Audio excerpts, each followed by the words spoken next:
Hormone कैसे अंडाशय और गर्भाशय की गतिविधियों का समन्वय करते हैं, इसे दिखाने के लिए डिंब ग्रंथि और मासिक धर्म चक्र की चर्चा। मस्तिष्क प्रजनन को नियंत्रित करता है, जो पिट्यूटरी ग्रंथि द्वारा उत्पादित हार्मोन के माध्यम से कार्य करता है। जब एक महिला मासिक धर्म कर रही होती है, तो उसकी हाइपोथैलेमस एक रिलीजिंग हार्मोन का स्राव शुरू कर देती है, जो पूर्व पिट्यूटरी को FSH और LH को रक्त में स्रावित करने के लिए प्रेरित करता है। FSH, फॉलिकल स्टिम्युलेटिंग हार्मोन, अंडाशय में अंडाणु कूप के विकास को उत्तेजित करता है। कूप एक विकासशील अंडाणु से बना होता है, जो कोशिकाओं से घिरा होता है, जो इसे पोषण और सुरक्षा प्रदान करती है। विकसित हो रहा फॉलिकल एस्ट्रोजन का स्राव शुरू करता है, जो एक महिला सेक्स हार्मोन है। एस्ट्रोजन महिला प्रजनन प्रणाली का विकास और महिला द्वितीयक लैंगिक लक्षणों जैसे चौड़े कूल्हे और स्तनों के विकास को आकार देता है। इसका तत्काल कार्य संभावित गर्भावस्था की तैयारी में गर्भाशय की परत को पुनः विकसित करने के लिए उत्तेजित करना है। कम स्तर का एस्ट्रोजन भी हाइपोथैलेमस पर नकारात्मक प्रतिक्रिया डालता है, जिससे FSH और LH का रक्त स्तर अपेक्षाकृत कम रहता है। दरअसल यहां जो हो रहा है वो ये है कि मस्तिष्क अंडाणु के विकास को प्रेरित करता है और अंडाणु वाला कूप गर्भाशय को भ्रूण के विकास का समर्थन करने के लिए तैयार होने का संकेत देता है। नकारात्मक प्रतिक्रिया सुनिश्चित करती है कि एक बार में केवल एक कूप विकसित हो। जैसे जैसे कूप बढ़ता है, यह अधिक से अधिक एस्ट्रोजन स्रावित करता है। यह गर्भाशय की परत के और विकास और मोटाई को उत्तेजित करता है। चक्र के मध्य बिंदु से ठीक पहले एस्ट्रोजन का स्तर चरम पर पहुंचता है। अब हाइपोथैलेमस और पिट्यूटरी का एस्ट्रोजन के प्रति प्रतिक्रिया उलट जाती है। एस्ट्रोजन का उच्च स्तर वास्तव में हाइपोथैलेमस को पिट्यूटरी को FSH और LH का एक झटका छोड़ने का संकेत देने के लिए उत्तेजित करता है। यह LH का उछाल है जो चक्र के लगभग 14वें दिन अंडोत्सर्ग को प्रेरित करता है। अंडाणु विकसित होता है, कूप फूट जाता है और लगभग परिपक्व अंडाणु कूप से निकलकर डिंबवाहिका में चला जाता है।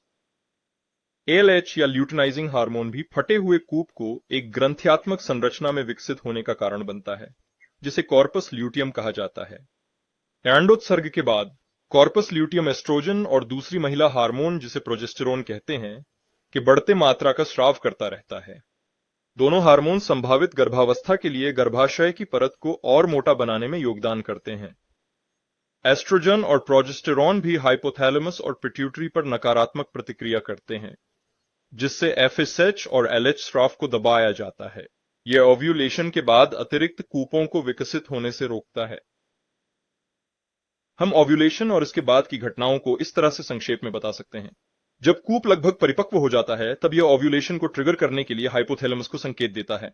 फटा हुआ कूप, जिसे अब कॉर्पस ल्यूटियम कहा जाता है, अतिरिक्त कूपों के विकास को रोकता है और गर्भाशय को प्रत्यारोपण और भ्रूण के विकास के लिए तैयार होने का संकेत देता है।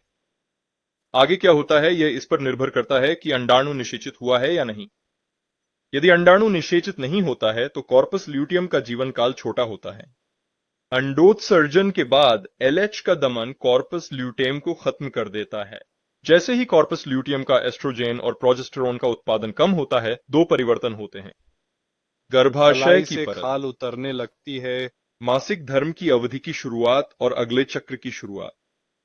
एस्ट्रोजन और प्रोजेस्टेरोन में गिरावट हाइपोथैलेमस और पिट्यूटरी की फीडबैक इनहिबिशन को भी कम कर देती है।